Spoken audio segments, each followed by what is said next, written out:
You know, it really does when you step back, especially for any of us in the room who consider ourselves Christians, who consider ourselves Christ followers. To be in a situation representing Christ, which, by the way, if you're a Christian, that's all situations. And to walk into that situation and take the posture, I'm more important, I matter more, is just simply a misunderstanding of who Jesus was and what Jesus did. Because when we fully process the fact that the God of the universe humbled himself for us, the only reasonable, rational response is, oh, well, then I myself can also do that for other people. Mm-hmm. So, what are 2 steps to kindness? If there were 2 thoughts, we're going to have 2 steps. Okay, and step number 1 is going to be very simple. Step number 1, we're going to fix our thoughts. Yeah. We're going to ask God to make us aware of the beliefs we're carrying into situations. We're going to ask God to make us aware. Man, am I struggling with how I see myself? Am I simply reflecting to other people how I talk to myself? God, I'm going to ask you to fix that thought, to help me see myself like you see me.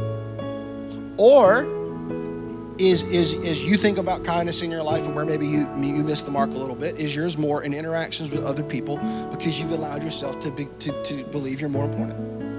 And there again, hey God, help fix my thoughts on this.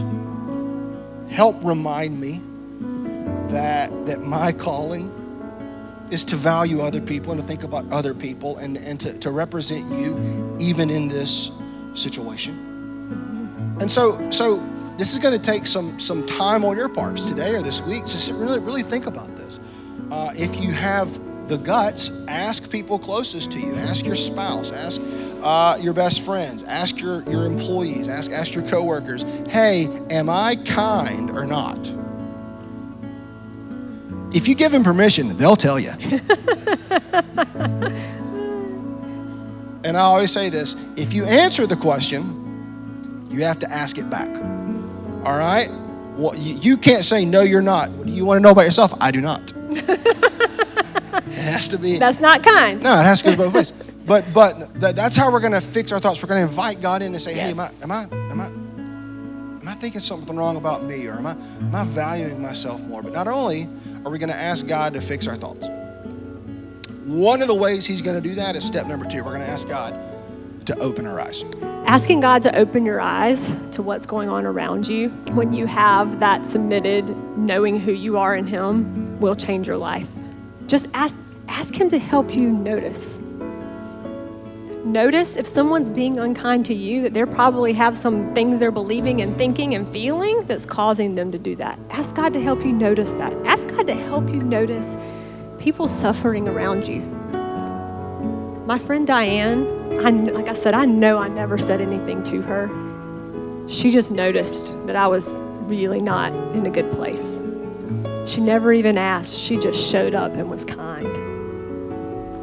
And this goes for people inside your own home as well. Sometimes it's so easy to think that you're just kind to the people in the outside world. Do a random act of kindness. How about an intentional act of kindness for someone in your home that you love? If you're a sibling and you still live with your parents, be kind to your siblings. If you're in a marriage and you're struggling, psychologists have found that kindness is one of the ingredients for a successful marriage. It's the number 1 indicator if couples are going to stay together or not. Are they kind to each other? The kinder they are to each other, the likelier it is they'll stay together. Friendly, generous, and considerate. Are you just kind? Before you start thinking about pouring it out into the world and paying for somebody's Dunkin' Donuts coffee behind you, start in your own house. Take someone in your own home a cup of coffee and just tell them that you love them. Celebrate who they are for just being a masterpiece. Being kind doesn't mean you have to just pretend like there are no problems in relationships or in the world or in your workplace, but it does mean that you can tell the truth in a very gentle way, in a way that respects the human on the other side of that.